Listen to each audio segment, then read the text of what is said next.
Hi friends, आज हम लोग रैशनल और इरेशनल नंबर्स के बारे में पढ़ने जा रहे हैं। यदि आपको ये बेनिफिशियरी लगे तो आप इसको शेयर कर सकते हैं, ठीक है। चलिए, सबसे पहले हम देखते हैं रैशनल नंबर के बारे में।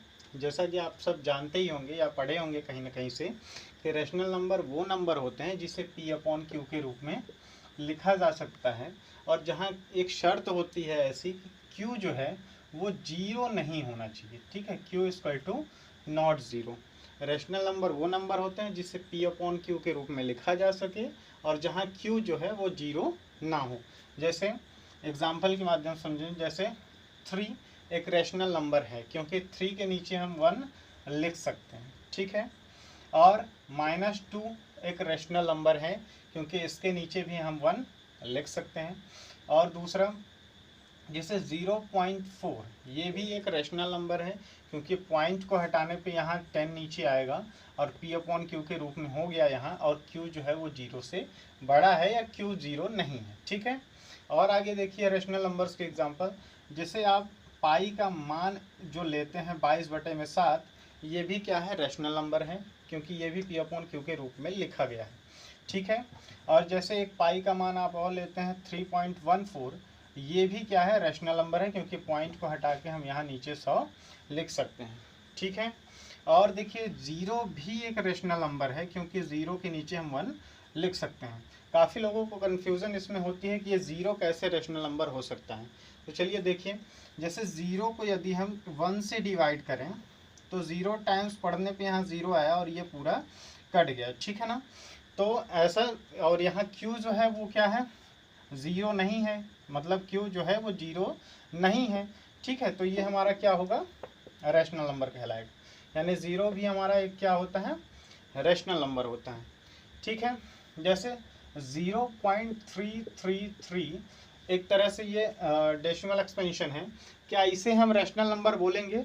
तो हाँ, इसे हम रैशनल नंबर ही बोलेंगे क्योंकि 0.3 के ऊपर बार लगा के हम इसे ऐसा बदल सकते हैं, और इसे रैशनल नंबर में बदलने के लिए हम 0 पॉइंट हटा के 3/9 लिख सकते हैं और इसे काट के 1/3 कर सकते हैं, ठीक है। तो 1/3 हमारा क्या होता है, एक रैशनल नंबर होता है, ठीक है।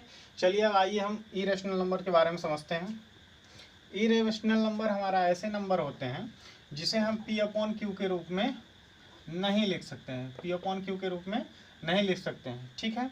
जैसे आप लोग एग्जाम्पल याद किए होंगे कि कोई भी रूट में होगा नंबर, जैसे √2 में है तो ये इरेशनल नंबर होगा, ठीक है। जैसे √3 है तो ये इरेशनल नंबर होगा।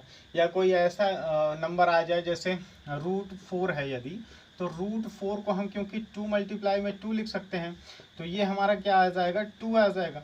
और 2 हमेशा क्या होता है, रैशनल नंबर होता है, ठीक है ना। तो ऐसे नंबर जिसका कॉमन फैक्टर 2 से, मतलब जैसे मान लीजिए 16 ले लिए, ठीक है ना।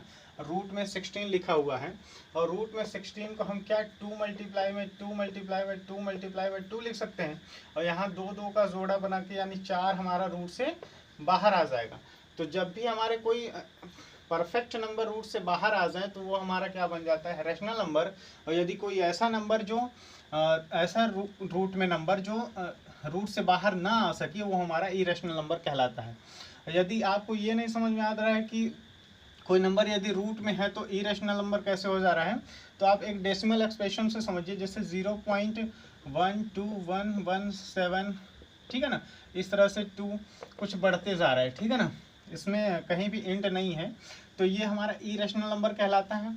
और इसी तरह ये 2 का भी यदि आप कभी पढ़े होंगे या कहीं कि इस तरह से यदि हम इसकी वैल्यू निकालने चले, पॉइंट लगा के 00 फिर 00, जितने डिजिट तक मुझे इसका निकालना हो, इस तरह से यदि आप निकाले हों कि 1 1 करके यहाँ 2 लिखें, 1 लिखें, तो फिर इस तरह से यदि आप निकाले होंगे तो आपको पता चलेगा कि इसका डेसिमल एक्सपेंशन इसी तरह है जैसे ये है। ये नहीं होगा लेकिन इसी टाइप का होगा।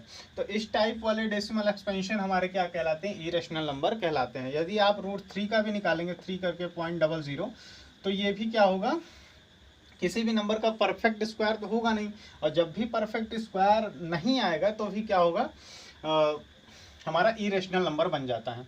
जैसे अब एक और आप याद रखिए, जैसे ये पाई है, पाई हमारा क्या होगा, पाई की वैल्यू मैंने बता दिया यहाँ, भले ही रैशनल नंबर होती हो क्योंकि वो एग्जैक्ट वैल्यू नहीं है, ये हम लोग एज्यूम करते हैं कि ये पाई की मान होती है, लेकिन पाई जो है वो हमारा इरेशनल नंबर कहलाता है। ठीक है, थैंक यू।